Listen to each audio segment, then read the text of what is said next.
de notre rendez-vous avec Alfred Hitchcock. Notre guide, c'est Serge Sauvion pour une affaire très délicate aujourd'hui. Un suspense de Dick Ellis.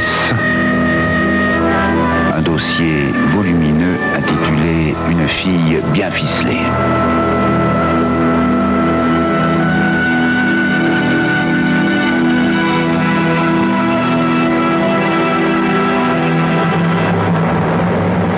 La nuit n'est pas particulièrement chaude. Et pourtant, Mary Devon, étendue dans le lit à côté de son mari endormi, sent des gouttes de sueur froide couler le long de ses joues. Elle regarde fixement le plafond sombre de la chambre. Elle attend. Elle attend. Voilà. Il est de nouveau là. Ce léger bruit de grattage, de rongement. Elle l'a déjà entendu un moment plus tôt dans le silence de minuit. Lentement, elle s'assoit. Elle tremble violemment sous sa légère chemise de nuit en soie. Avec d'infinies précautions, elle se glisse au pied du grand lit, puis, passant par-dessus les jambes étalées de son mari, elle en descend. Pendant un moment, elle reste là, à écouter. On n'entend plus que les ronflements sonores d'Edgar Devon qui se retourne en grognant. Marie jette un regard sur l'énorme masse de son mari, à peine discernable dans la faible clarté de la lune qui filtre par les fenêtres ouvertes, au-delà du lit. Même à ce moment-là, malgré sa peur, elle fronce le nez de dégoût. Edgar Devon ressemble à un animal. Marie traverse la pièce en direction de la porte qu'elle ouvre doucement et se glisse dans le vestibule où il fait un noir de poids. Elle suit le couloir en tâtonnant jusqu'à la cuisine, tout au bout. Et là, elle s'arrête encore une fois. Un mince et pâle ray de lumière passe sous la porte. Ainsi, il était temps qu'elle se lève. Marie respire profondément, puis, fermant étroitement les paupières, elle pousse cette porte. Une voix chuchote. « Ça va, petite, ne t'en fais pas. Tout sera fini dans une seconde. » Un poing s'écrase sur sa mâchoire et un grand soleil jaune s'épanouit derrière ses paupières fermées. Puis, il n'y a plus rien que le noir. Barry Chambers saisit le corps de sa sœur au moment où celle-ci s'effondre sur le carreau de la cuisine. Doucement, il l'étend par terre sur le dos et la regarde un instant à la lueur de sa torche électrique. Il espère n'avoir pas frappé trop fort, mais elle ne semble pas trop mal en point. Simplement sonné et hors circuit pour un bout de temps. Il hésite un instant. Il aurait peut-être bien fait de lui briser carrément la mâchoire. De cette façon, elle aurait eu une excellente excuse pour ne rien dire pendant quelque temps. Les minces lèvres de Chambers se tordent en une grimace nerveuse.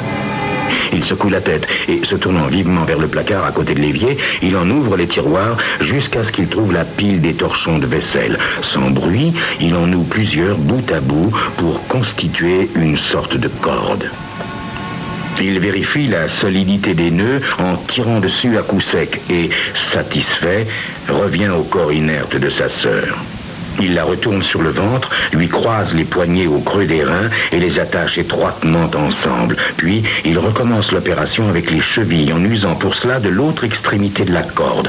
Il la tend si fort que les pieds de Marie se trouvent à une trentaine de centimètres au-dessus du sol et que son corps est obligé de se cambrer en arrière, faisant saillir sa poitrine. Chambers se relève. La petite sœur ne sera pas dans une situation très confortable quand elle se réveillera. Mais si tout va bien, elle ne restera pas attachée plus de 2 minutes après qu'il ait terminé le boulot et quitté la maison. Terminer le boulot. Ouais. Alors autant s'y mettre maintenant. Il ramasse sa lampe électrique et, la tenant de sa main gauche gantée, il prend de l'autre, dans la poche de sa veste, un 22 automatique à 7 coups. Sur la pointe des pieds, il longe le couloir jusqu'à la porte de la chambre à coucher, restée ouverte. Là, il éteint sa lampe.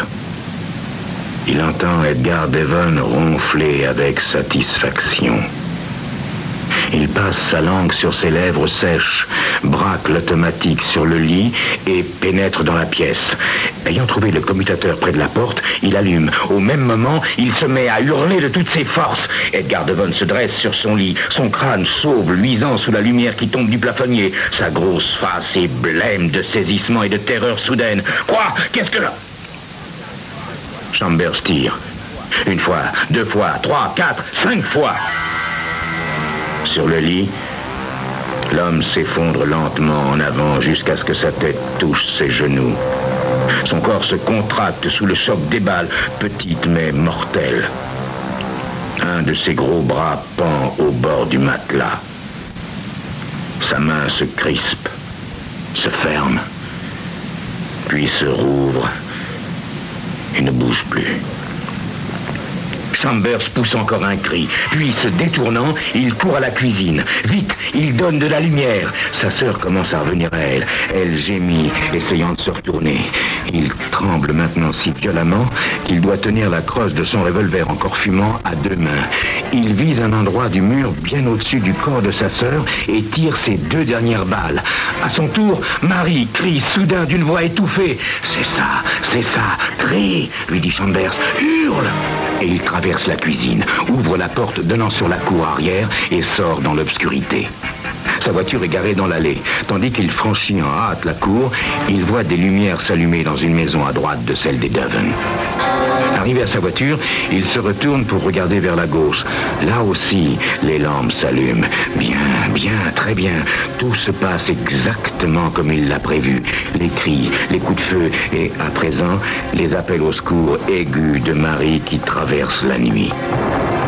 Ce sera assez pour réveiller tout le quartier.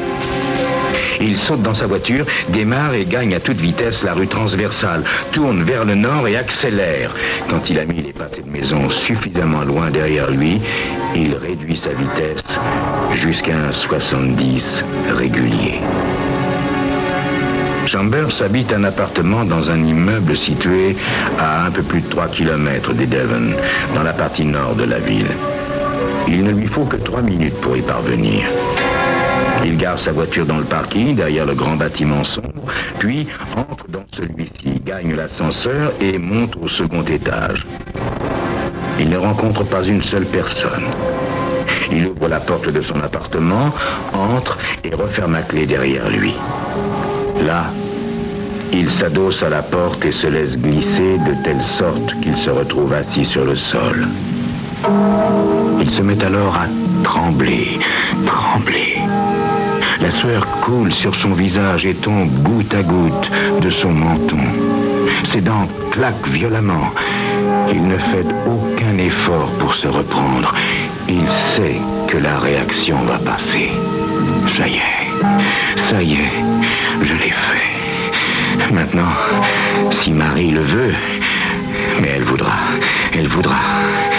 Le plus dur est passé. Il n'y a plus qu'à attendre. Quelques mois.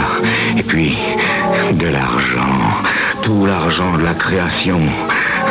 Travailler, bûcher pendant des années. Et puis, juste quelques secondes. Juste 5 fois votre doigt sur la détente. Et l'argent vous arrive à bon sang. Sa respiration ne revient que lentement à la normale. Il se lève. Il tremble encore, mais beaucoup moins. Déjà, son esprit soumet de nouveau son corps à la discipline habituelle. 1 ou 2 verres et il sera solide comme un roc, prêt à jouer parfaitement son rôle. Il allume, va au petit bar où il prend une bouteille de vodka. Il s'en sert double ration, boit et s'en verse une autre. À présent, réfléchissons. Il dispose d'au moins 10 minutes avant le coup de téléphone de Marie, ou mieux encore, de l'un des flics qui, en ce moment, doivent pulluler dans la maison des Devon et aux alentours. Pendant ce temps, il se déshabillera, se lavera le visage et passera son pyjama. Le revolver ne constitue pas un problème. Il l'a volé à 12 ans dans un article de sport il y a de cela plus de 20 ans. Demain, il ira en voiture à la campagne et l'enterrera dans quelque endroit écarté. Pour l'instant, l'arme sera très bien dans la chasse d'eau des WC de la salle de bain. Il finit son verre et se met à l'œuvre.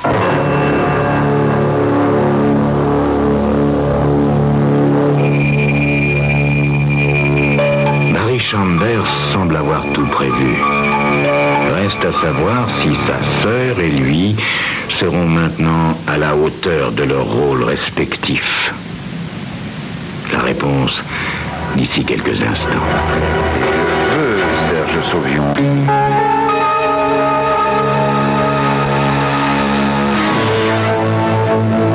Une fois le revolver en sécurité, soigneusement dissimulé dans la chasse d'eau des WC de la salle de bain, Barry Chambers enfile son pyjama et revient en flânant dans le living room. Il fronce les sourcils à l'adresse du téléphone muet. Puis, haussant les épaules, il va pour se verser un autre verre. Et puis non, mieux vaut s'abstenir. Il a un rôle à jouer cette nuit. Boire avant l'entrée en scène, ce n'est jamais très bon. Barry Chambers le sait. La bouteille lui a fait perdre plusieurs rôles durant les années où il a essayé de devenir acteur. La bouteille est d'insensibles et stupides directeurs. Autant ne pas penser aux metteurs en scène, plus stupides encore. Son mince visage aux traits réguliers se renfrogne. Après tout, qu'a-t-il maintenant besoin d'eux? Dans quelques mois, il aura assez d'argent grâce à Marie pour acheter son propre théâtre. Il suffisait d'oser le faire. Il s'installe dans un fauteuil, croise les jambes et essaie de se relaxer. Il songe à sa sœur. À 25 ans, elle est aussi bête qu'il est possible de l'être. Mal à l'aise, Chambers change de position et allume une cigarette. Il faut pourtant lui reconnaître quelque chose, sa petite sœur. Elle sait écouter. Si ce vieux Devon ne l'avait pas arrachée à cette compagnie de tournée théâtrale minable pour l'épouser, elle aurait pu peut-être devenir une très bonne actrice. Non pas qu'elle ait vraiment du talent, mais une fois qu'on arrive à lui faire comprendre ce qu'on attend d'elle, elle vous obéit à la lettre. Il suffit de bien lui présenter la chose pour la pousser à y croire. Mais une fois qu'elle y parvient, elle la vit réellement, cette chose. Cette fille est ainsi. Et cela, naturellement, explique la minutieuse mise en scène du meurtre de Devon, les répétitions durant les semaines qui viennent de s'écouler, pendant que Devon, dans la journée, était à son grand bureau au centre des affaires de la ville. Ce soir a eu lieu la véritable représentation. Un succès à tout casser. Chambers a un large sourire. Tout s'est passé sans une seule anicroche. Non, il ne doit absolument pas s'inquiéter au sujet de Marie. Dans la peau de son personnage, elle convaincrait n'importe qui, même un auditoire de flics sceptiques. D'ailleurs, tout ce qu'elle aura à faire, c'est raconter l'exacte vérité, simplement rapporter point par point ce qui est arrivé à partir du moment où elle a entendu le léger bruit que faisait un rôdeur en essayant d'ouvrir la porte de derrière. Un rôdeur inconnu, sans visage et sans nom. Parfait. Absolument parfait. Chambers se lève et s'étire avec volupté. Ce vieux pingre de Devon. Il n'a qu'à s'en prendre qu'à lui-même. Il a bien mérité son sort. S'il s'était montré un peu plus généreux, Barry n'aurait jamais eu cette idée de le tuer. Mais il ne pouvait pas continuer à vivre ainsi des quelques dollars que lui passait sa sœur à l'insu de son mari. Enfin, tout cela est maintenant fini, bien fini. Marie va hériter de toute la galette de Devon et cette pauvre idiote sera trop heureuse de la partager avec son frère. Tout le monde sera donc content. Sauf peut-être Edgar Devon, mais en premier lieu, il aurait dû éviter d'épouser une poulette de la moitié de son âge. La sonnerie du téléphone retentit. Chambers dans la main pour décrocher, mais la retire vivement. Ah non, il lui faut d'abord se réveiller, sortir du lit, aller en trébuchant de la chambre au living room. Il ferme les yeux, imaginant les mouvements. La sonnerie continue. Finalement, il décroche. D'une voix pleine de sommeil, il marmonne. Oui, l'homme, Chambers, oui, quoi? Hein? La police? Comment quoi? Mon Dieu, ma sœur. Mais oui, naturellement, j'arrive. Il repose le combiné et se rue dans sa chambre. Il sort de l'armoire un pantalon et une veste qu'il enfile sur son pyjama tout en riant sous cape. Puis il quitte l'appartement, descend chercher sa voiture et traverse à toute allure les rues désertes. Comme il s'y attendait, la vaste maison des Devon est éclairée du haut en bas. Plusieurs voitures de police stationnent devant la porte. Un agent en uniforme monte la garde sur le perron. Il hoche la tête quand Chambers lui donne son nom et le laisse passer. Le grand salon, richement meublé, est plein de policiers en civil et en uniforme. La fumée des cigares et des cigarettes rend l'air d'un bleu-gris. Chambers découvre sa sœur pelotonnée dans un coin du grand canapé près de la cheminée. Elle l'aperçoit au même instant et s'écrie « Barry !» De grosses larmes coulent de ses yeux. Elle joue à merveille le rôle de sa vie. Le dernier doute qui inquiétait encore Chambers s'envole. Il s'élance dans la pièce, s'assied à côté de Marie et la prend toute tremblante dans ses bras. 1 heure plus tard, tout est presque terminé. La plupart des policiers sont partis, de même que le fourgon du dépôt mortuaire emportant les restes d'Edgar Devon. Chambers et Marie sont toujours assis côte à côte sur le canapé. Marie serre très fort la main de son frère. Elle vient de jouer admirablement. Tout y était, chaque geste, chaque mot répondu en frémissant aux interminables questions. Plusieurs fois, elle a pleuré. La meurtrissure à l'endroit où Chambers l'a frappée à la mâchoire fait une tache verte et pourpre sur sa joue blanche. Maintenant, il ne reste plus rien d'autre à faire que de relire la déposition faite par Marie et de la signer. Le lieutenant de police qui a mené l'interrogatoire prend place en face d'eux. C'est un homme moyen, petit, mais il a des yeux sympathiques. Encore quelques minutes de patience, dit-il à Marie. Et votre frère pourra vous emmener hors d'ici. Merci. Je me sens assez bien, répond Marie courageusement en dressant la tête. Chambers lui tapote la main. Résumons-nous, poursuit le lieutenant de police. Vers minuit, vous avez été réveillé par un bruit que vous ne pouviez identifier. Un moment plus tard, ce bruit a recommencé. À demi endormi, vous vous êtes levé et vous vous êtes rendu à la porte de la cuisine. Vous avez ouvert cette porte et c'est tout ce dont vous vous souvenez jusqu'au moment où vous avez repris connaissance. Vous étiez alors pieds et poings liés sur le sol de la cuisine. À ce moment-là, un homme est entré en coup de vent, a tiré sur vous 2 balles de revolver et s'est enfui par la porte de derrière. Vous n'avez pas pu voir cet homme clairement et vous ne pouvez en donner aucun signalement, ce qui est somme toute assez normal. Le policier s'arrête et tousse légèrement avant de continuer. À mon avis, ce qui s'est passé est très clair, n'est-ce pas? À différentes reprises, on a signalé des rôdeurs dans ce quartier ces mois-ci. Aujourd'hui, malheureusement, ça a été votre tour, voyez-vous. Le malfaiteur a forcé la porte donnant sur l'impasse et est entré. Votre arrivée impromptue l'a dérangé, forcément. Alors, il vous a frappé et attaché. À ce moment-là, votre mari s'est réveillé. Peut-être vous a-t-il appelé. En tout cas, le malfaiteur se rend dans la chambre à coucher, probablement avec la seule intention de menacer votre mari. Mais Monsieur Devon se met à crier. L'homme prend peur et tire. « Oh, je vous en prie !» gémit Marie en tremblant de tout son corps. « Je vous en prie !» Chambers intervient sèchement. « Ma sœur ne peut-elle simplement signer sa déposition et en avoir fini, au moins pour cette nuit ?» Hein? Ah oui, fait le policier. Pardonnez-moi, je suis désolé. Tenez, voulez-vous signer ici? Ajoute-t-il en tendant à Marie feuille et stylo. Puis, il s'adresse aux deux policiers restés de garde à la porte. Joe, Bill, venez servir de témoin. Tandis que Marie appose son paraphe au bas du document, le policier se tire machinalement le lobe de l'oreille. Excusez-moi, Madame Devon, mais il y a un petit détail qui me...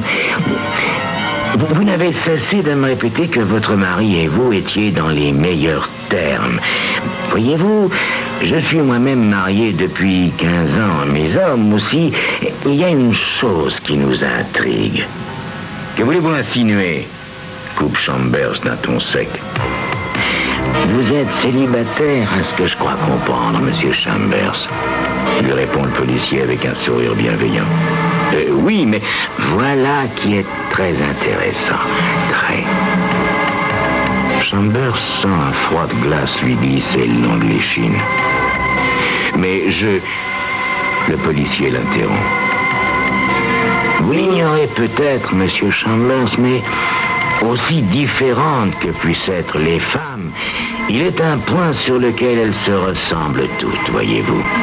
Il est bien rare que l'une d'elles se lève pour identifier un bruit au milieu de la nuit. Non, monsieur Chambers, pas avec son mari étendu à côté d'elle dans le lit. Allons, madame Devon, voulez-vous dire ce qui s'est réellement passé? Un silence. Marie regarde devant elle sans rien voir. Sa bouche s'ouvre, se ferme, puis s'ouvre de nouveau. Lentement, elle tourne la tête vers son frère. Elle est incapable de trouver seule la réplique. La pièce est terminée. Barry, dit-elle simplement. Mais c'est déjà trop. Chambers n'essaie même pas de bluffer. Il sait que Marie, sans rien à dire, ni rôle à jouer, s'effondrera à la première question plus serrée. Tout est fini. Il se cache le visage dans les mains. Mon Dieu. Tout ça pour rien. Il le comprend d'autant mieux que le lieutenant dit maintenant à ses hommes: nous allons fouiller son appartement. Bien évidemment, il y a 99 chances sur 100 pour qu'il se soit débarrassé du revolver, mais on ne sait jamais avec un amateur. Un des policiers se met à rire. Ah, s'il l'a gardé chez lui, lieutenant, je vous parie ma chemise qu'on le trouvera dans la chasse d'eau des WC de sa salle de bain. Quand il s'agit d'un amateur, ça rate jamais.